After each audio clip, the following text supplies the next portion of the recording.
Hello and welcome to this special cross-production between Channel 51 News, myself Jason Olborn here in Australia, and Josh Bernstein of the Josh Bernstein Uncensored or jbushow.substack.com. Josh, welcome back. Happy Wednesday for you and Thursday for me.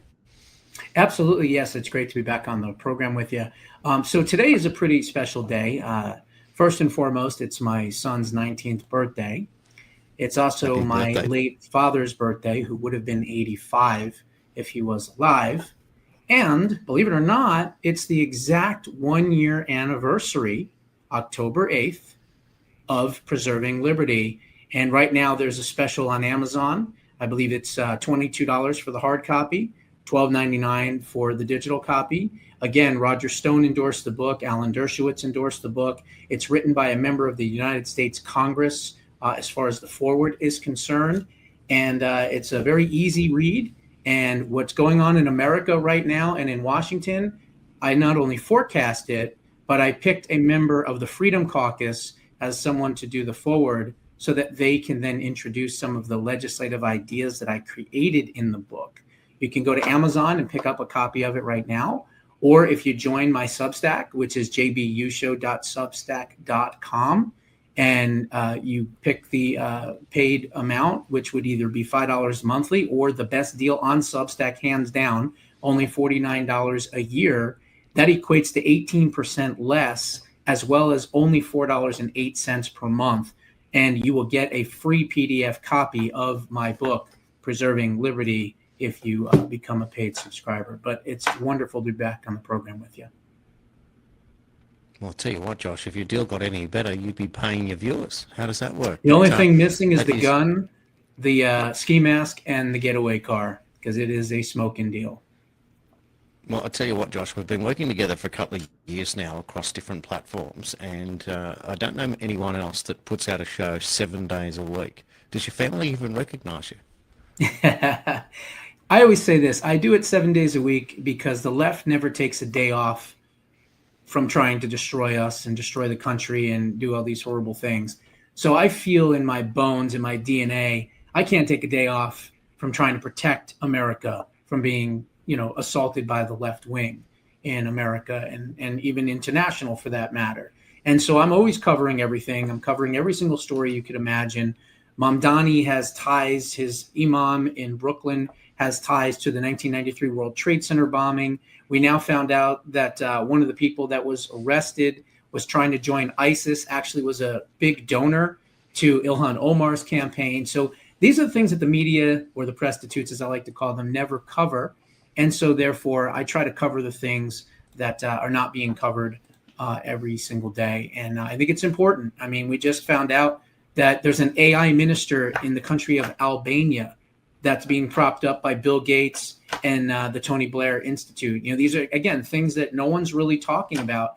And these things are more important than sound bites from Pam Bondi, getting the Democrats in the Senate and things like that. People can watch that anywhere they want.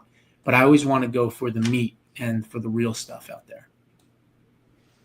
Well, absolutely. And you do wonder how you can continually back up when you seem to be, fighting against a system relentlessly and realizing it just seems that there are two sets of rules out there. And of course, the moment that the Trump administration fights back, those on the left, they cry foul, they cry all sorts of feelings of being wronged or the system being used against them, and they want to call Trump everything under the sun.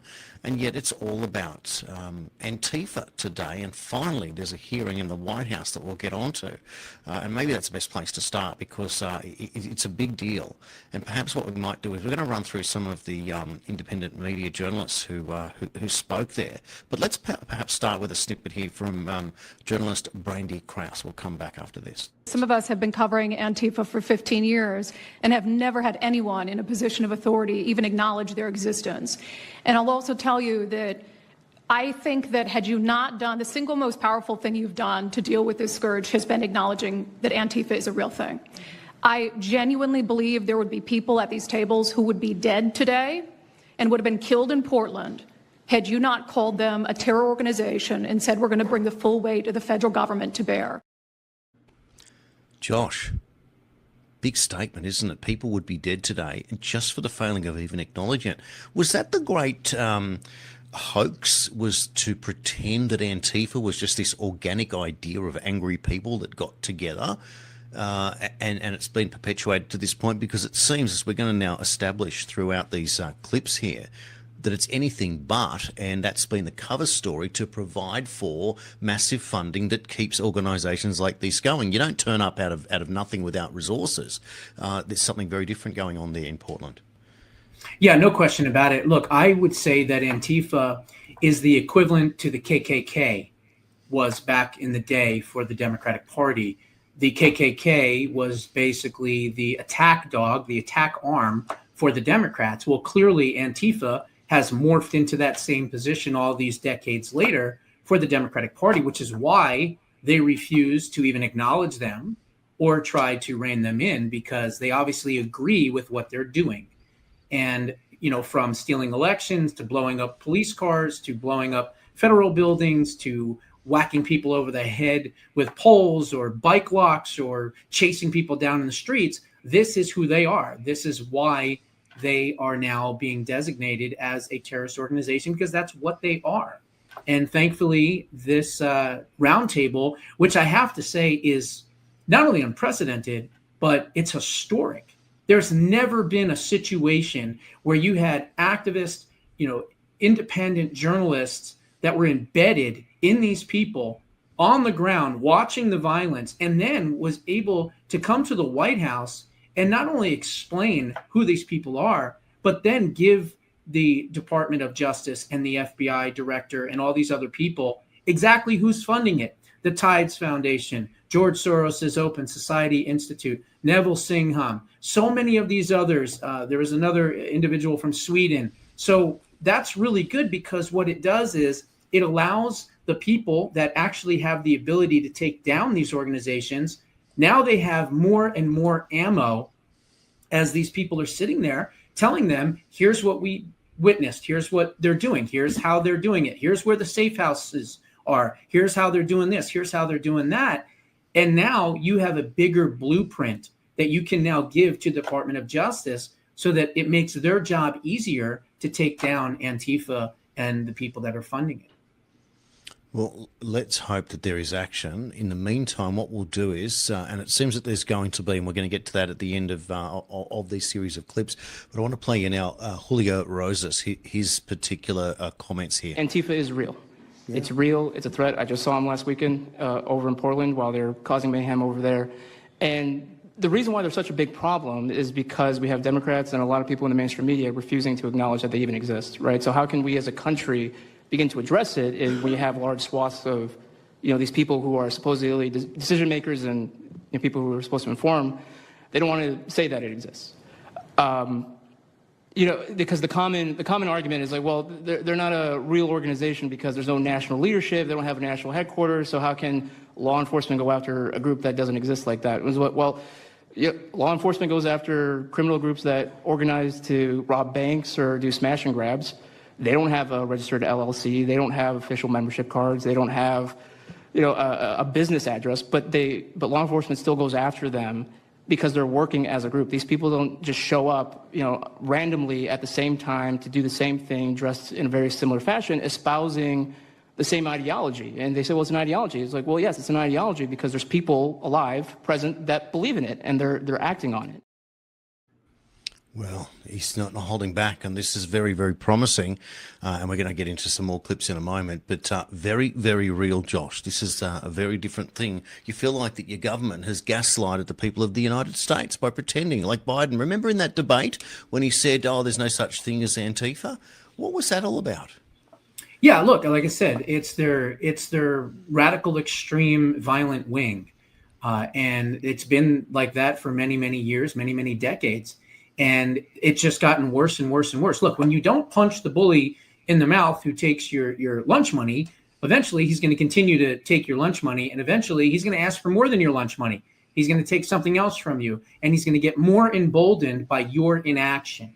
And so finally, we're in a situation where President Trump is in charge and he's saying, no more. We're not going to have it anymore. I loved what Pam Bondi said as well, that we are going to go after from the top to the bottom. You know, a lot of people are second guessing her, saying that she's not as tough and things like that. Let's not forget that this was probably the greatest prosecutor in Florida history.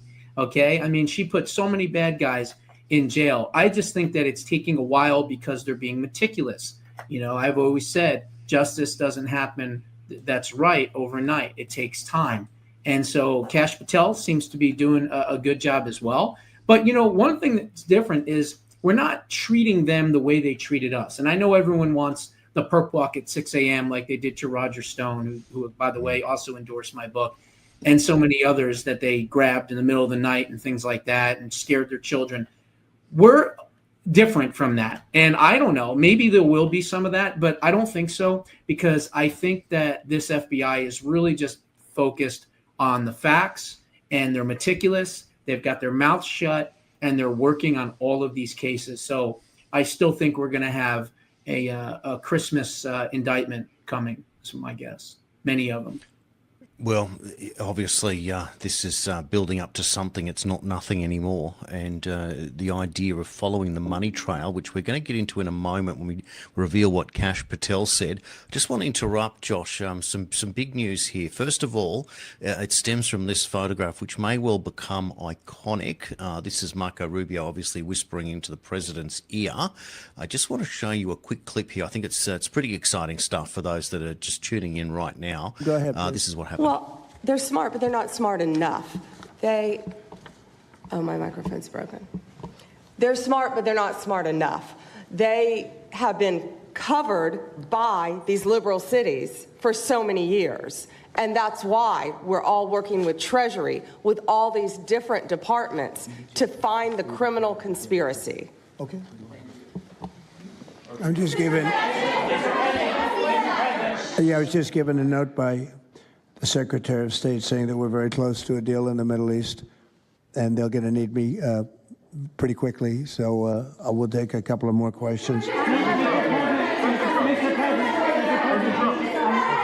Please. Thank you, sir.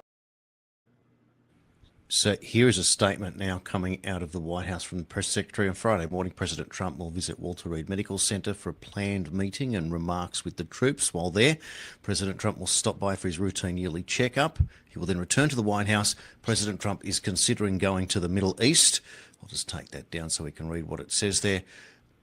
Shortly thereafter, and that is from Secretary Caroline Leavitt. This is big news, Josh. I'm going to give you another further update because we are now seeing, we've now got a video, in fact, of President Trump. Now I'm going to upload that for you right now, play it for you. Here we go. Come straight back. You said that you might go to the Middle East on Sunday. Do you mean Egypt and Israel? And would you consider going to Gaza to see what things are on the ground? Yeah, I would. I might do that. I may do that. We haven't decided exactly. I'll be going to Egypt most likely.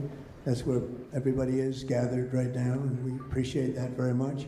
But I'll be making the rounds, as the expression goes. I probably will.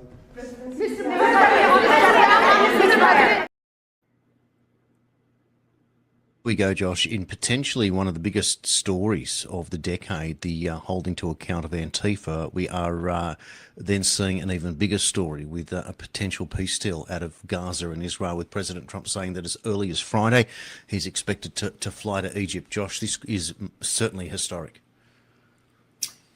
Well, I may shock you and perhaps the audience. When I see a Secretary of State or an important figure whisper into a president's ear, I immediately think it's something that's not good. If we remember, Andy Card is whispering into George W. Bush's ear when they hit the towers on 9/11. So I am a little skeptical that it was indeed what they're discussing.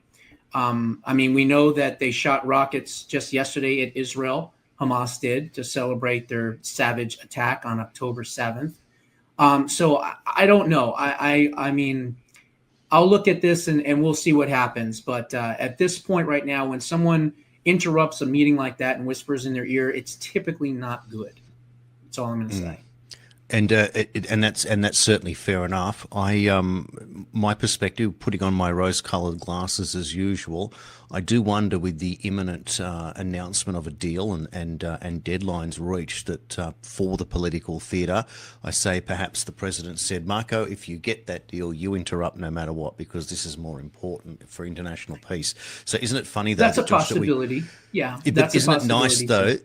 that both of us, like all of us, wanting a peace deal one way or another, and being able to present based on years of experience two different sides of the story, hopefully reaching the same point. And I think that's the best part of our reporting here, is that we don't have to agree on everything, which is one of the trademarks of Channel 51 and my former partnership. But at the same time, as long as it gets to a peace deal, who cares how you get there, so to speak, because then you can move on at long last, and one way or another. And if it's not that, and if it's something else that's horrific, then at the very least it is President Trump in the White House rather than anyone else who'll be able to at least continue to seek the peace that everyone is after.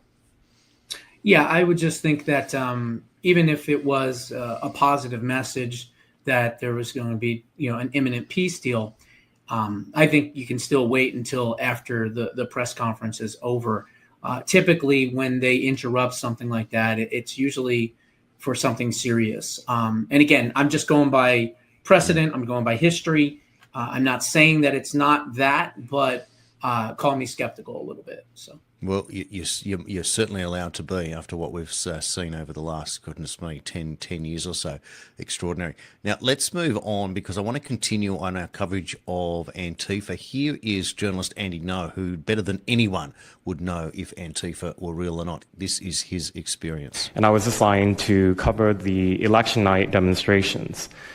Well, the elections night protests turned to riots, 3 days of violent rioting in Portland, and it was the first time that I saw groups dressed in black with their faces covered. This is 4 years before COVID.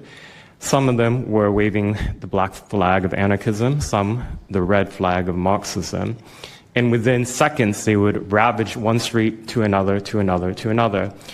And the next day, I would read the legacy media, which I still read at that time and looked forward to, and I looked up to those journalists. And I was really shocked to see that the narrative was that these, in my view, anti-democratic political violence was legitimate acts of protest because people were concerned about racism or all these other lies. And so for the next 4 years, I just continued going out with my video camera. I thought, look, people can ignore what I write because of spin, but videos can quite speak for themselves. And in 2019, it led to me nearly losing my life. I was covering another Antifa protest turned riot. At that point, had been routine in Portland. And then I was ambushed in a mob beating. And I had never been in a fight. I didn't even realize that I was being assaulted until seconds in. And the punches came from everywhere on my head and my face, and I was bleeding out of my eyes and ears. And then they threw all the drinks in my eyes to humiliate me further and to laugh at me. And I was rushed to the hospital in an ambulance and CT scan, and I had subarachnoid hemorrhage, which is bleeding the brain. I nearly died. And after surviving that, the reporting that I saw in liberal media it seemed to suggest that I had deserved it because they branded me far right. And some even went so far as to suggest that I maybe faked my injuries. A BuzzFeed reporter asked for my medical records, which I did provide, but this felt so, it's like because I didn't die in that attack, there was another round of people who wanted to finish me off. It's unbelievable, isn't it? It is unbelievable. If the shoe was on the other foot, if Andy No was from the Democrats, you can imagine a very different response, Josh. Yeah, they'd probably have statues all over every single city by now. But look, Andy is extremely brave, number one. He's determined, number two. He's an absolute patriot, number three. And quite frankly, number four, he really kind of doesn't fit the quote unquote conservative model in one sense, because he is, as far as I know, I believe he is gay. And so here they have Antifa, which supposedly supports homosexuals and supports gay rights and things like that. And because there's a different train of thought and the fact that he believes in freedom and liberty and prosperity, they don't. And clearly they came after him and beat him up and everything else. And it's just horrific. My thoughts and prayers go out to him, his safety. I hope that he continues his important work. And he's truly an American hero. He really, truly is, as they all were on that stage. I mean, the poor gal that was hit in the face and has a black eye, and so many others that, risk their lives on a daily basis, telling the truth and speaking the truth. And there's danger in that, but, we must continue to do it. Well, let's play for one more. Katie Davis-Court, who also works for Post Millennial. We'll get her thoughts, and then we're going to run through the officials, Kash Patel, a little bit of Pam Bondi, and the president himself. Let's take a look at Katie Davis-Court now. I'm an investigative journalist from Seattle. I work for the Post Millennial alongside Andy No and Jack Posobiec. I have been infiltrating Antifa cells in Seattle and Portland for the past decade. I know their inner workings, and Antifa uses extreme political violence to crush the civil rights of their political enemies and believes that violence is justified by any means necessary. But today, I want to focus on what is happening in Portland at the ICE facility. I've been covering this for the past 4 months, and this is a call out to corporate media who has completely ignored this story or has falsely reported on it. This is nothing short other than a sustained attack on the United States, which is being supported by Democratic elected officials. The Portland Police Bureau has completely abandoned several blocks outside the ICE facility, giving away their jurisdiction to a terrorist group who has spent the past 4 months harassing, assaulting, and intimidating anyone they perceive to be against their cause.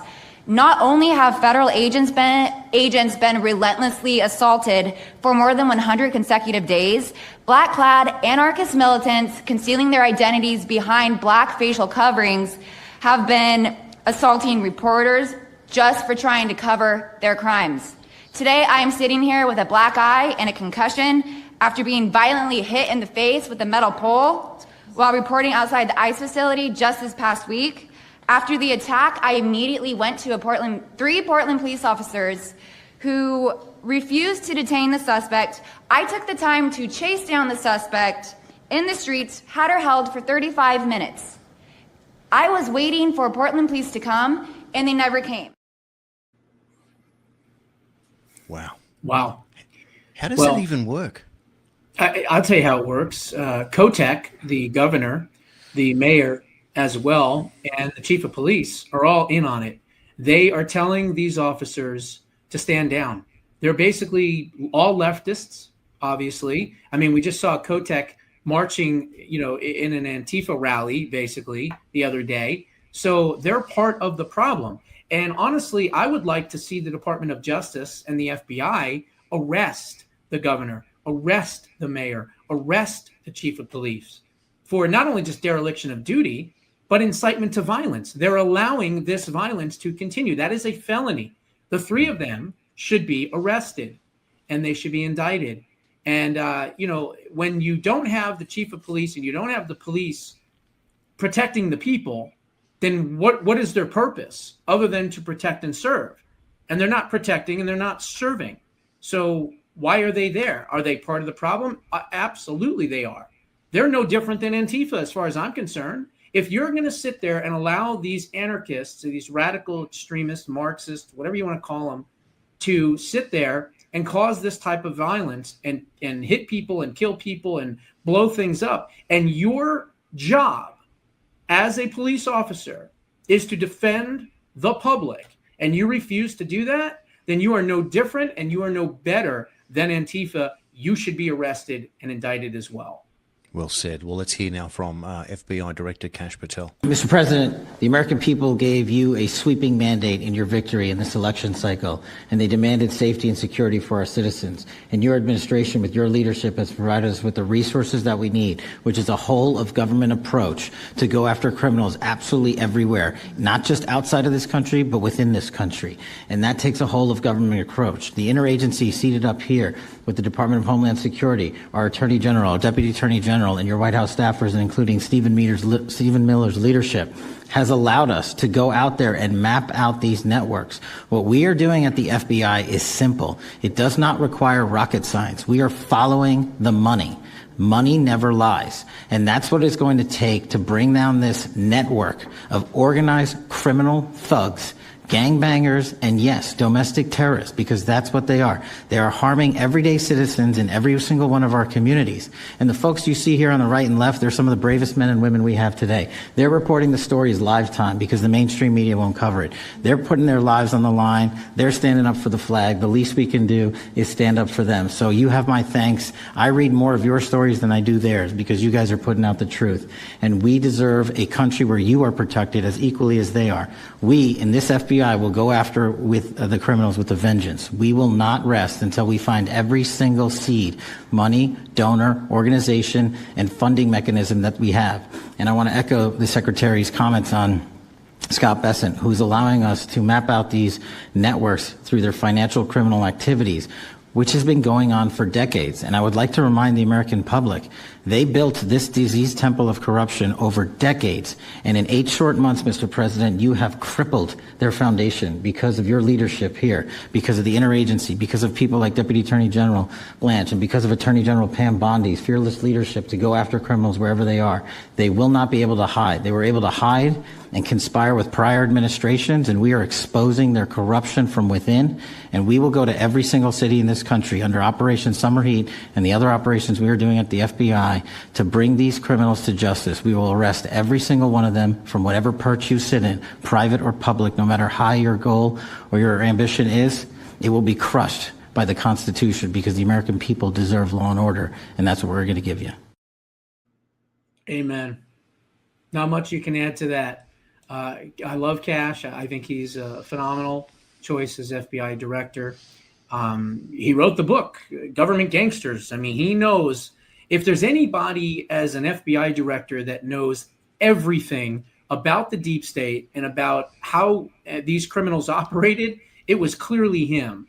And of course, Bongino as his assistant, and of course, Pam Bond. They're all doing a fantastic job. But going after and taking down Antifa and the people that are funding them, that is paramount in this country, because we're going to have a midterm election coming up. And who knows what they're capable of? Who knows how dangerous they will make things at polling locations and polling stations? You know, what if they're standing there, as we saw in for Barack Obama, you had the Black Panther Party standing there armed, intimidating people when they were trying to vote. And we saw that, you know, many, many times over. Then, of course, we saw in 2020 putting pizza boxes over the windows and you know, intimidating all of the Republican poll watchers, chasing them out of the building, doing all these horrific things. And it's amazing because every single time the Department of Justice in the Otto Penn administration said that they were, quote, bringing in the Department of Justice into the swing states to, quote, make sure that the vote is okay, they were helping to steal the elections, okay? That's the difference. Now we're going to have a Department of Justice that's actually going to watch the polls. We're going to make sure that the parking lots are not dropping people off by the boatloads and coming in to vote illegally. But honestly, President Trump and the administration, they need to get election integrity done, because if you're going to dismantle and take out this entire domestic terrorist organization, you damn well better be able to keep people from stealing the elections, because if you don't and they gain back power, the wrath and retribution is going to be 100-fold. Oh, absolutely. Now, I spoke to filmmaker Igor Lopatnok last week. Now, Igor has made multiple films with Oliver Stone, and we got onto the subject of Antifa. What I'm going to do is I'm going to upload this clip now. It'll probably just jump on and play. Let me bring it in. It's very important to clarify exactly what you said and his perspective. I think it's important because you get that cross-pollination of understanding. Here it is for those that haven't seen it. Igor Lopatnok on the 51st state. Oh, the Portland is a complete mess. Portland is the capital of Antifa. It is a breeding point of the violence in our country. Violence, what we can project in a way of more like a Marxism or Trotskyism, exporting revolution and impending revolution on top of the people will. No, you don't want to be revolutionary. Okay, let's burn your house or your car, and you will be much more relaxed. You will be much more willing to change it. So that's how bad that people motivation. But that people believe the mass is inert. They need to be injected with a good enough amount of violence and a terror in a way of misbehaving on the streets. That's the best way. Harassing people, doing that, the burning the cars, etc., etc. We see that. The only one problem for United States to stop it, it's a will to prosecute people who financing all of this shit. And who financing this shit? It's very interesting. I speak yesterday to one of very man whom I respect, the Matt Gaetz, who was one of member of commission to investigate Joe Biden criminal affairs, the criminal family, criminal gang, and what they did to my country. And we speak about this, what I tell him, and he was surprised that I find out during my films that's exactly same people who ignite the war in Ukraine, they're responsible for conspiracy against President Trump. Exactly same people. One of biggest kind of bifurcation point in this, that's a very famous George Soros and his family business of meddling into the worldwide affairs. So nobody elect that guy to be to represent in the will of people. Nobody give him permission to decide who gonna live, who gonna die. But he doing this, and that's what's bad with that. That's he's already practically on a deathbed, but he's still, through his son, he's still implementing his will.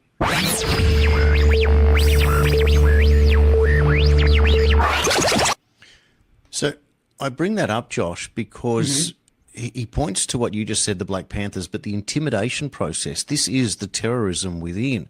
And he points to the funding, which is points directly at George Soros. And it leads to where we're heading in all of this is potentially Rico charges now. This is what becomes fascinating. So to race through, I'll just give you a glimpse. I won't run the full clip on Pam Bondi, but just to get the punchline, then we'll run to Trump, and then we'll conclude this story, because I still want to get on to James Comey, and we're going to run out of time. But let's keep going. Here is a bit of what Bondi said earlier. As you made clear, Antifa is a domestic left-wing terrorist organization. We've seen them on video for years because they wanted to be seen and they got away with it.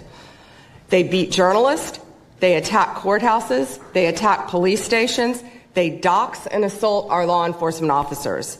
The Biden administration let them commit these crimes with total impunity for years. So did Democrat leaders like Pritzker and Mayor Brandon Johnson. Last week, independent journalist Nick Sorter was arrested just for protecting himself against Antifa. I saw it online and I called Nick. I couldn't believe what happened. He did all this just trying to save our American flag from being burned. He was pushed down and assaulted, yet the local police arrested Nick, not the Antifa thugs who did this to him. Antifa feels empowered to operate in the open because weak Democrats have turned a blind eye to their actions. Their hatred. God, we could play the rest of it, but that gets the gist, doesn't it? She's absolutely right. Bottom line is, we've got to, if you take down the funding mechanisms and you go after the people that are at the very, very top, not the thugs with the batons in the streets dressed in, clad in black. No, I'm not talking about them. I'm talking about the people that they get the money from. If you cut that off, then all you have left is just street thugs. And guess what? Street thugs are pretty easy to take care of.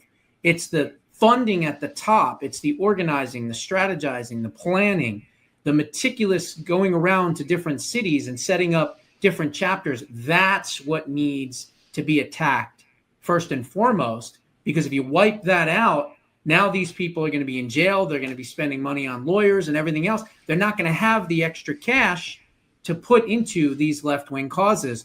And when that goes away, then the movement will die in time. Well, let's now give the last word to the president himself. It should be clear to all Americans that we have a very serious left-wing terror threat in our country. Radicals associated with the domestic terror group ANTIFA that you've heard a lot about lately, and I've heard a lot about them for 10 years. And other far-left extremists have been carrying out a campaign of violence against ICE agents and other officials charged with enforcing federal law. In Chicago, anarchists have surveilled at least 4 local ICE facilities and posted diagrams of the buildings online, meaning nothing but bad, accompanied by photos of specific ICE agents that they're targeting, one in particular who's a top person and a great patriot. In July, approximately a dozen Antifa-aligned militants stormed the ICE facility in Texas and then lured officers out of the building before firing dozens of rounds at police. They were crazy, frankly, shooting one Texas officer in the neck. And in Portland, Oregon, Antifa thugs have repeatedly attacked our officers and laid siege to federal property in an attempt to violently stop the execution of federal law. Everything we're doing is very lawful. What they're doing is not lawful. There you go. And the headline just released now, Trump administration officials seriously discussing invoking the Insurrection Act, a decision not expected to be imminent, one source said, but debate within the administration has shifted recently to more deeply exploring how and when the act might be invoked. Josh, that's a big step. Yeah, it is. It's been around since 1807. It's been invoked on numerous different occasions. And it is for an imminent threat. It is for a violent uprising that takes place in an American city. So you will have justification to do it. That's number one. And number two, even if some left-wing, I call them judicial gnats because they don't have any power. They just buzz around, they make a lot of noise, and then they get swatted down at the Supreme Court. But even if a judicial left-wing gnat decides to try to stop them with a lawsuit, it'll go expedited right away to the Supreme Court, and they'll say, yeah, you have the right to do it because it's in the Constitution. You have the executive authority to use it when you need it. Is it a big step? Not necessarily, not with what we're dealing with. If we're going to smash them and smash them good, that's what it needs to be, and that's what they need to do. We have to understand that this isn't about policy difference. This isn't about raising taxes, lowering taxes, cutting spending, raising spending, pro-life, pro-choice. No, this is about fundamentally transforming America into a Marxist, communist, S-hole type of country ruled by thugs and revolutionaries. Okay? That's what they want. They don't want capitalism. They don't want law and order. They don't want anything. They're worse than anarchists in some respects. So if we as Americans want law and order, and we have now a president that believes in law and order, these folks don't have a chance. They're going to get smashed, and they're going to get smashed quickly and hopefully permanently. Well, all we want is it to happen and to see justice and accountability at long last. Now, Josh, for our Australian viewers and for those that are expecting more Australian news, this isn't the edition for that, but I am going to give you a big story now. What you're going to see here is in today's headlines, Home Affairs are tight-lipped on the ISIS brides in its second day of grilling on the subject. The Australian Federal Police has informed, or confirms an investigation, I should say. Now, I'll just give you some details from the story here. The Australian Federal Police has confirmed there is an an ongoing investigation surrounding the return of so-called ISIS brides as the Albanese government faces increasing pressure on its involvement in how the group returned to Australia. The cohort of 2 women and 4 children arrived from Beirut, Lebanon, to Australia on September 26, with Home Affairs stating they had known about their plans since June. The women were previously detained in Beirut after escaping Syria following the collapse of the Islamic State back in 2019, while senior AFP officials were light on details and said it was being very cautious about what aspects of the case would be made public. Assistant Commissioner Stephen Nutt confirmed the force was conducting an investigation related to the managing of counter-terrorism. Now, Josh, what I want to do to just give some coverage here is that there's a fellow from a page called Two Worlds Collide, very good analyst, and he's normally completely straight down the line, provides really cutting analysis. And in this one, he even explains why he is becoming a little bit, let's say, emotional, but I think it's well worth a look. Let's play it for you now. We'll come back. All right, remember when the government told us that the ISIS brides weren't coming back into Australia? The moron Tony Burke said it wasn't true, and then Albo called it inaccurate. Well, they're here, and that means one thing. Our government looked Australians directly in the eye and flat out lied. These aren't just tourists. ISIS are responsible for mass murder of Christians, gays, women and children, beheading them, burning them, burying them alive. Now, these ISIS brides that want to come back into Australia, you know what places like the UK, even the UK, right?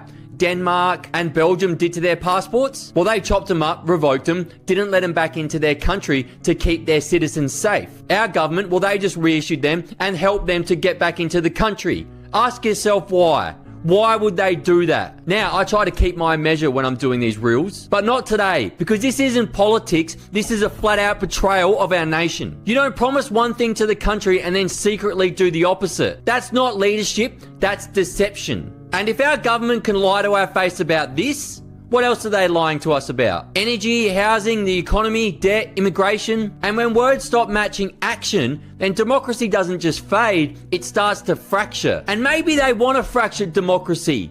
Maybe they want to go to a different type of democracy because their actions make no sense. This is not Australia first. And when asked a simple question, what the government did to help these terrorists, and I don't use that lightly because they are terrorists, come back into the country, check out Penny Wong's answer. They have said that they have not provided assistance to returning ISIS brides. How does the government define assistance? Repatriation assistance. Does the Prime Minister consider providing citizenship by descent to be assistance? The government...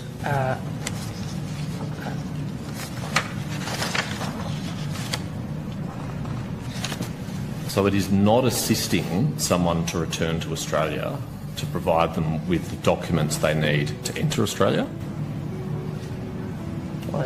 Penny Wong couldn't even answer. This is a Foreign Minister of Australia. She is a complete, pathetic and utter moron. Look at her stumble through basic accountability like it's an option. And this lady takes a seat at the table for us on the world stage. This is straight up embarrassing. And while ordinary Australians can't even put food on the table, but the government can fly ISIS terrorist families back home, that's not compassion, that is insanity. And people are fed up. It's not even hate anymore, it's just exhaustion. When those in power stop listening, frustration becomes the only voice left. No one's asking for perfection. We just want a bit of honesty. And we're getting to a point now where you can't rebuild what you keep breaking. What's your thoughts? Certainly gives it Pretty smart young man. Straight from the heart. Very, very cutting analysis and obvious. But you just saw the equivalent of your Marco Rubio there not answer very simple questions from the opposition Home Affairs Minister there, James Patterson, who just for extra updates is the fellow that replaced Andrew Hastie, who stood down from that role and moved to the backbench, and he's tipped to be potentially a future leader of the party. Andrew Hastie, that was James Patterson. But I tell you what, it made Penny Wong look like an absolute fool. But you can see why Australians are just frustrated. That on top of the Safety Commissioner, she's now forced an order that's taken down any coverage of that poor Ukrainian girl Irina who was murdered. You're not allowed to play that clip now on Australian social media. I got a note the other day that one of my stories in a news story from however long ago that happened has now been censored. So of course the great big AI can see everything, and there you go. It's just a crazy world. But this government in Australia will not stop piling on at this point, and it's like they serve everyone but the Australian people. Yeah, the clip that you showed of the Chinese, I'm assuming Miss Wong, foreign minister, whatever she was, reminds me of the African American person who was talking to Senator Josh Hawley, and Josh Hawley simply asked him, "What does a two-spirit mean?" And the same thing, he was fumbling around, he was, fighting back with accusations against Josh Hawley. He had no idea, and it sounds like Wong had no idea either. So in other words, they come up with these policies and these different things, and then when they're questioned on it, they don't even have the ability to articulate what they're talking about. And we see this over and over. I thought it was just here in America, but apparently not. It's in Australia as well. As far as ISIS is concerned, President Trump wiped them out back in 2019. He talks about it all the time, Raising Cain, 2 weeks, whatever. But it seems as though they have resurfaced. And it's like a cockroach. You kill the cockroaches, but if you leave the eggs are going to go somewhere else, and then they're going to migrate to another location, in this case, unfortunately, Australia. And when you have a weak, pathetic government, as Australia's government clearly is, unfortunately, you're going to allow these criminal elements back in for whatever reason. I don't know, left-wing ideology, because you believe in open borders, because you don't believe in the sanctity of the life of your citizens, and you don't care who gets killed, because maybe you're getting paid by NGOs that are international NGOs that are bringing these people in. Who knows? But what you need in Australia is you need something similar to an ICE, where they go in and they go guns a-blazing and take these people out of some of these suburbs and these different areas in Australia. That's what we're doing in America. We're going into Chicago. We're going to go into Louisiana. We're going into Memphis. We're already there in those last two. And then I'm hearing from my reports and people close to me here in Arizona that Tucson is next, possibly mid-November. So in other words, we're going to continue to go in and take the crime out of these big cities. Hopefully Australia can follow suit. It is much harder, of course, in Australia, being an island nation, and the way that people arrive here is very, very different. And in actual fact, you've got an opposition shadow minister, Alex Hawke, from the Liberal Party, who would you expect would be pushing back on the Albanese immigration policy that's trebled the intake here. And he's actually supporting it by saying that we bring in skilled people, immigrants from around the world, which of course isn't exactly what's going on at all. But interestingly, that Alex Hawke's seat is out in northwestern Sydney, around the area of Castle Hill, that has a huge Indian population. So you can tell what he's doing is he's appeasing the people in his electorate who he still has the support of, even though that support is dwindling in what was once a very, very safe conservative Christian Bible Belt seat is changing rapidly over there. So you can see how this man, you could always tell, playing for his own interests there. Now, I just want to make the point, Josh, because we've gone over time as we always do, but here in Australia, it's very, very important at this stage to realise that whilst you might think that we are weak in numbers in what we call our third party or our Senate party movement here, even though we felt like that we've had millions of people turning up to events and 1 million people in Canberra and all this, which gives you a genuine representation of the dissent against the government. The problem is that that is not transferring to actual manageable collateral that's going to make a difference. And what I mean by that is names, seats, feet on the ground has got to transfer to members of political parties and even donations to political parties to be able to create a groundswell of money that you can do something with. Now, people would be certainly exhausted by the fact that Clive Palmer, who ran the United Australia Party in this country, invested $80 million in 2022's election. He then invested some $60 million in the last election for the Trumpet Patriots, a party he took over at that stage. And with $140 million, you can imagine that is an obscene amount of money that you could do a lot with, and you could certainly run a campaign a lot better. But because Clive's run that, it kind of tells people that there's an exhaustion and that money doesn't actually buy success. Well, money badly spent doesn't buy success, but being able to do it in another way. The other thing is that if you are able to become a member of a political party, even the Liberals or the Nationals, and they will restrict those from the third parties because they're looking at people and rejecting them as members of their party, which is obscene and ridiculous, so-called freedom parties. But at the same point, If you become a member of another political party, People First, UAP, Libertarians, Heart Party, Citizens Party, any of these types of parties, Family First even, any of them, and you become a member of a party, you get a vote in that party. You get to vote for pre-selection of candidates, particularly People First is pushing for this. The other important thing is that there is a drive for, at long last, a merge, which is a big deal, to merge these third parties together, which is wonderful. And if these third parties can merge together and the membership of these parties starts to build, and let's say each party has 5,000 members, you combine, you've got 20,000, you keep adding more people, so soon you've got 50,000, and then you get to 100,000 members. 100,000 members at $100 a year is $10 million. 100,000 members is more than the Nationals and the Liberals have together. So when that time comes, that if there's ever a pathway to do it, and let's say the Liberal Party splits and the right people get ahead and all the people, their idealistic values, they start to come together and they see that there's a real way here, that's when you're going to be able to get to a way that you can challenge this Labor Party behemoth, which is only working because we're so fractured. Because once we get 33% of that first preference vote here in Australia, Labor Party goes from 94 seats, they go back to 48 seats, just like what happened to the Conservative movement in the last election. It may only take one election. And I just want to remind people, I know I'm hammering on, and I know, Josh, this isn't your wheelhouse, but here in Australia, in 2007, when John Howard was swept from office after 11 years of Conservative rule by Kevin Rudd, who only lasted one term before his own party turfed him out, what happened was all Labor governments in Australia, federally, one federally, and all the states were all wiped out. And the most powerful person in Australia at that time from the Conservative movement was Campbell Newman, who was the Lord Mayor of Brisbane, a mayor at that local level. Here's the point. Within a few years, Campbell Newman from outside the Queensland Parliament became the leader of the party, and they won in a landslide, and they won 78 of 89 seats in the Queensland Parliament, a parliament that does not have an upper house. So in other words, they had a complete mandate to do whatever they want. Ironically, Campbell Newman went very hard on doing a lot of things to reform Queensland, and within 4 years he was replaced by Labor's Anastasia Palaszczuk, and the rest is history. But my point is, it doesn't take 10 years to create a revolution if you get your ducks and eggs in a row. So for those people watching this, please understand, and I'm going to talk about this ad nauseum. I'm actually going to write a chapter in my upcoming book, Josh, that I'm working on how we merge the parties and the plan that we can actually save Australia. But it takes elbow grease. It takes those feet on the ground going to rallies and holding signs and getting angry and protesting and all the theatre to translate that to joining a political party, paying a $50 or $100 to join that particular party, and actually going to branch meetings, voting on pre-selections and voting on policy. Because at the end of the day, politics is the game of 51% defeats 49. You can't sit at home and just hope for the best. You do have to make a difference. But when you make that difference, Josh, everything changes.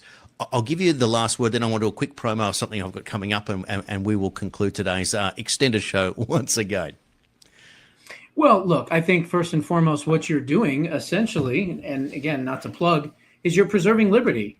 You have an issue in your country, and clearly your people, your representatives are not listening to the people, and you have millions of people that feel disenfranchised, which again is one of the reasons why I wrote the book. Hopefully that you had a chance to read it, you can refresh it and go through it, because there's a lot of ways to preserve liberty. There's a lot of ways to do things on a grassroots level. I think what your issue is in Australia is you have too many parties. You have too many fractured parties, which of course then if there's not a coalition agreement of this is who we are, this is what we represent, and if you vote for us, this is what we're going to do, you have too many of that, so it's fractured. It's all over the place. And I think that if you can figure out a way to take these parties, combine them into one, agree on 80 to 85% of everything, and the other 20%, as Reagan would say, I agree with 80%, and that's, the person I want to work with, not the 20% that I don't. And you come to a coalition, and you are strengthened numbers. So if you can put that all together, then I think that you would have a formidable party that would then be able to contest and possibly, hopefully, win the next election against these radical globalist leftists. Absolutely, and at the very least, even if all that fails, you can still reach a balance of power in the upper house, which means that you can block legislation that will work to harm in the process of being very good opposition before you do get your ducks and eggs in a row there and are able to win government in a subsequent election. Now, Josh, before we go, I just want to mention here, and I'll just go to the wide shot because it's appropriate. As you can see over my left shoulder there, that is an image of 3I Atlas, this interstellar comet. Now, that has fascinated me more than it did you, but it certainly created a conversation. I had the privilege of interviewing Professor Chandra Wickramasinghe, a world-renowned astrobiologist whose success dates way back to the 1960s. He's a man who is an octogenarian, and he is as sharp as he ever was. I interviewed him recently. He's the author of 350 scientific articles and 30 books, Cosmic Origins of Life. Look at all those book titles there. If you have ever wanted to understand what happens off-planet, this man who worked with the late Dr. Fred Hoyle, who's been acknowledged around the world, who has an MBE, a PhD, a Doctor of Science. This is an interview that I am going to upload shortly, and it is one not to be missed. We talk about 3I Atlas, but we then introduce you to something that he worked with for a very long period of time, explains what it's about, cometary panspermia, which basically means that a comet is effectively teeming with life, and the dust that it gives off in its tail